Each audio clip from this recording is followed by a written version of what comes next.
Baiklah, seterusnya saya akan menunjukkan cara bagaimana untuk merekod laporan aktiviti Kor Kadet Polis di peringkat sekolah. Di paparan laman utama, cikgu-cikgu boleh pergi ke senarai laporan aktiviti sekolah. Setelah semua guru nampak paparan seperti ini, sila klik kepada bahagian tambah laporan program.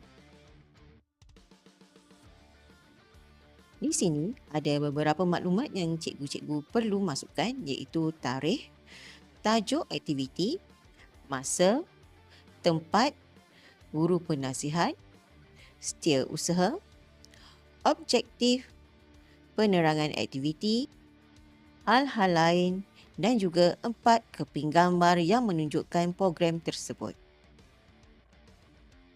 Jom kita isi sama-sama.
Bagi memuat naik gambar, sila tekan Choose File.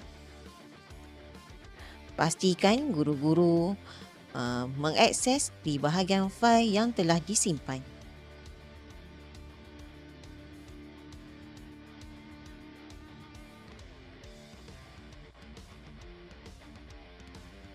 Kemudian tekan butang simpan.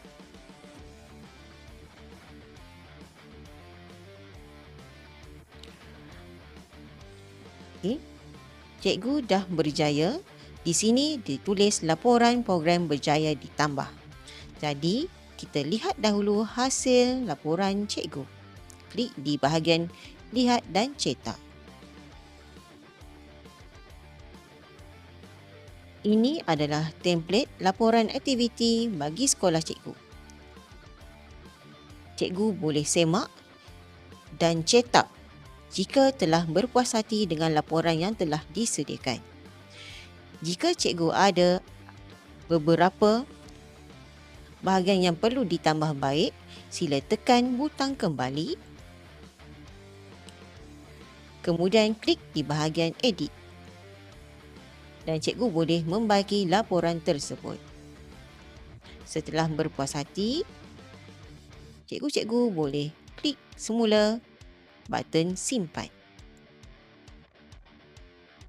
dan semak sekali lagi dengan mengklik butang lihat dan cetak.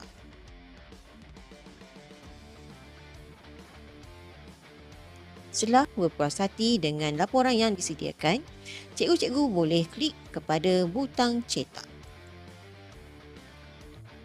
Laporan ini boleh dicetak dan disimpan di dalam fail perjumpaan Kor Kurikulum sekolah masing-masing.